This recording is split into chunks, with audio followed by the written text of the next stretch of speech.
always hearing how the property industry is lagging behind when it comes to technology and data, and how data is so important that it's become the new oil.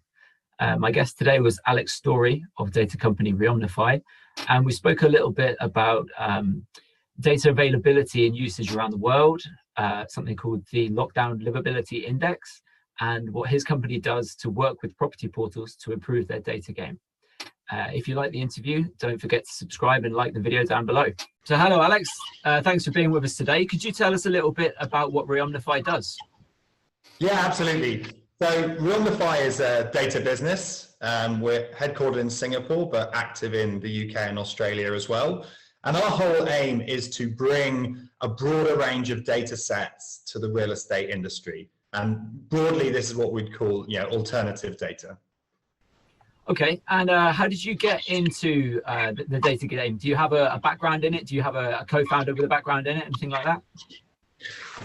Yeah, so I've been working for about 15 years. About half of my career has been in real estate and retail sort of space, both in financial risk and consulting.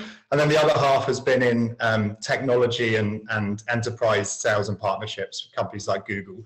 And then the last 5 years has been a kind of an intersection of that, looking at prop tech in particular. So I was previously at a company called Disruptive Technologies, which is a IoT business here in Europe, but also very interested in that space and have invested in a few businesses in that area as well. Okay, thanks. I believe I'm right in saying you've worked with property portals before. Could you share a little bit more about that? Yeah, absolutely. So in a few different ways. So when I was working as a consultant in London about, I guess, 10 years ago, we were working with some of the portal businesses, both in automotive and the real estate space. And then when I was at Google doing partnerships, a lot of the partnerships we were doing were with companies like Zoopla, where we were building ad products in conjunction with those businesses. And my focus was doing that in the UK and also with some of those companies in Australia. And now latterly, we've seen that there's a great opportunity to distribute some of these new data insights through those companies as well. Okay, and with Reomnify as well, I believe you work with Property Guru. Is there anything you can share with us about that? Yeah, absolutely. So one of the companies we've been working most closely with over the last year has been Property Guru in Southeast Asia. They're the #1 portal in that region. And what we've been helping them to do is to bring new insights to their customers to help them make better informed decisions around, home hunting. And really, those are the sorts of areas that it's been very hard to measure previously. Like, is a building sustainable? Is an area livable? Or is this a healthy area to live in? These aren't the sorts of things that we've typically been able to look at as consumers, and also have been able to really find that information on portals. So really, we're trying to help Property Guru enhance their search experience by adding these extra layers of insight that are increasingly being asked for by consumers in those markets. Okay, and so what is it that Reomnify can do to help these portals so we're seeing more and more that property portals have their own data teams, and it's increasingly important for property portals to be using data. What is it that you guys perhaps can offer that maybe hiring a native data team for a property portal maybe couldn't?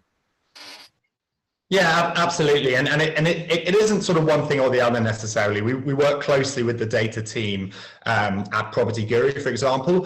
Where I think we can add the most value is I guess at the beginning of the data funnel, right, where you've got really messy, unstructured data from hundreds or thousands of sources in lots of different formats. Getting that into a usable format that then data teams can analyze and work with, that's a huge jump, and it's something that many companies don't want to do in-house. It doesn't scale very well internally. It takes up a lot of time, and so really our first job is getting those initial data sets that people can use themselves, and then beyond that we can start to look at turning it into insight as well. Okay, so zooming down on specific data that a property portal might be interested in. So for example, I was looking through, I'll take one example. I was looking through realestate.com.au the other day, which is obviously a really big property portal in Australia. Yep. And they've got just so much data on neighborhoods, and almost anything that you can think of, there's data for it on their property portal. And I sort of found myself thinking, is there any more data that I, as a consumer, as an end user, might want to see on a property portal? Do you think that maybe we're close to a saturation point with data that might be useful for an end user? Or do you think, well, actually, there's all sorts of other data out there that people have no idea about, which they may not even realize would be useful for them when they're looking for a home? Yeah, it's interesting. I think if you talk to the average house hunter, for example, the one thing they're definitely not asking for is data, right? Like it's just not, it's not useful. It's not how people think. And they're not asking for more layers, right? And more inputs into the process. They're looking for it to be simplified and a bit more personalized, right? And the analogy I often use is if you look at the search experience within portals, and then you compare it to a search engine, like how Google would approach this, it's still very different. Yeah, and Google is a very clean, simple interface, right? So it isn't about throwing lots and lots of different things. It's about putting that work in the back end to interpret what's going on. So I think that the opportunity for portals going forward is to make that recommendation, make that more personalized experience in the back end, rather than just throwing, I'll give you an example. So if you're searching and you want to see if there are schools in the area, and it says, right, yes, there's 3 schools.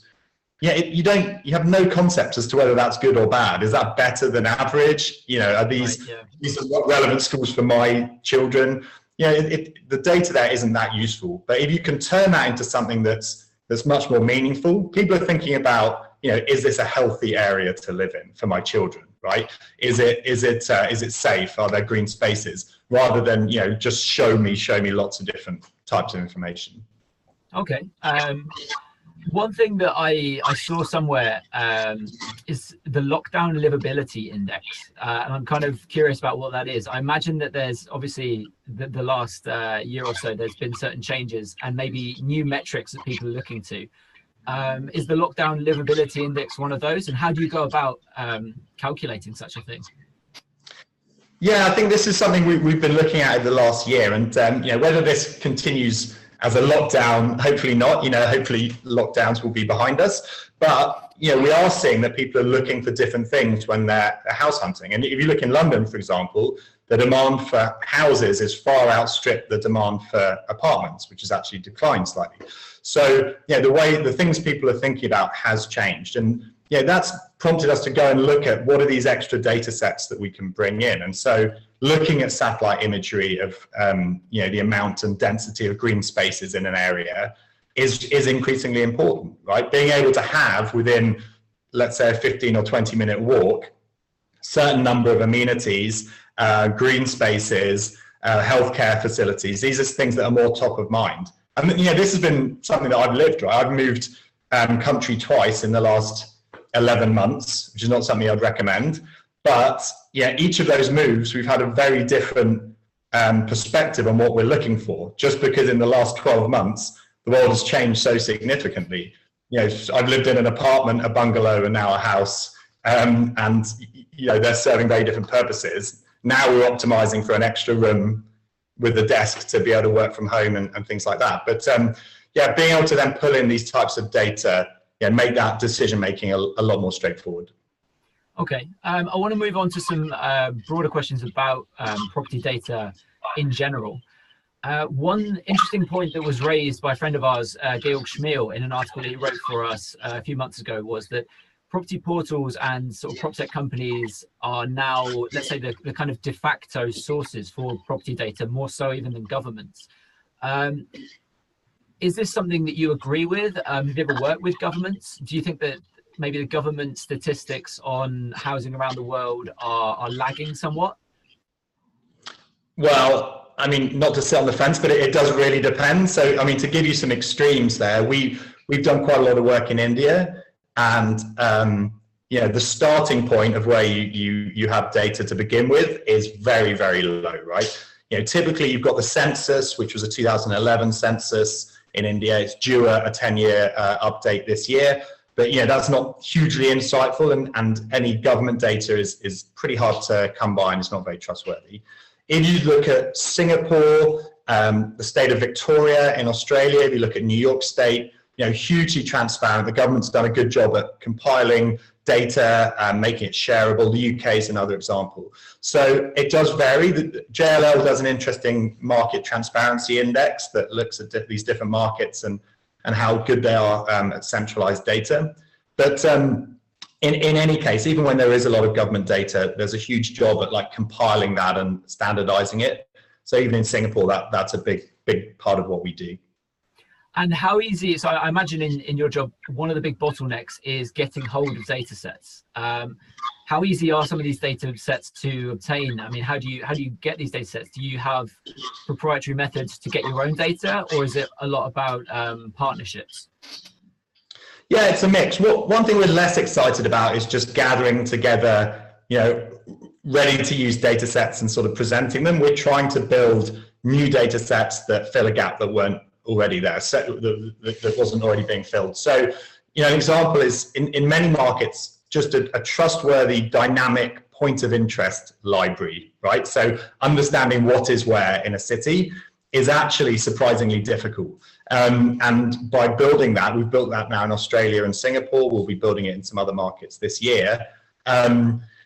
By actually building that, you give people the ability to really understand how neighborhoods are changing, not just a one-off snapshot in a year, but really, through the course of even week by week, like what's really happening in those areas. So we see that as particularly valuable.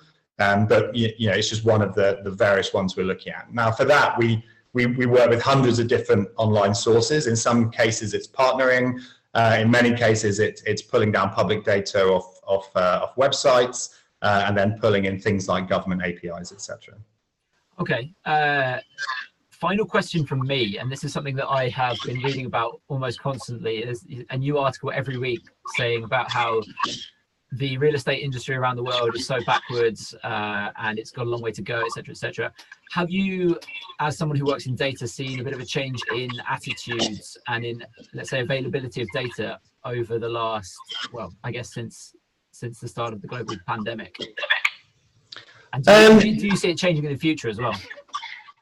Yeah, I think there is growing focus within real estate on data and new approaches, new ways to use it, new ways of differentiating. But I mean, ultimately, it's a fairly commercially rational industry.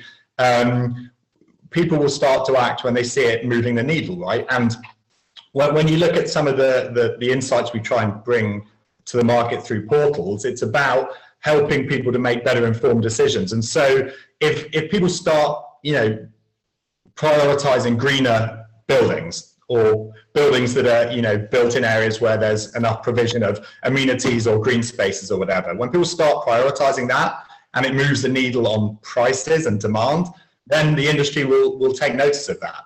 And so, and I don't know if it's that reasonable to expect everyone to start investing in these things until they see that. So yes, we are starting to see it move the needle more. People care about air pollution, for example, in places like London, much more than they did before. And these things will start to make a difference, and it will therefore, the industry will follow those changes. Well, thank you very much. Some interesting answers in there. Thanks very much for your time today, Alex. I really appreciate it. And best of luck with Reomnify. Great. Thanks a lot. Appreciate it.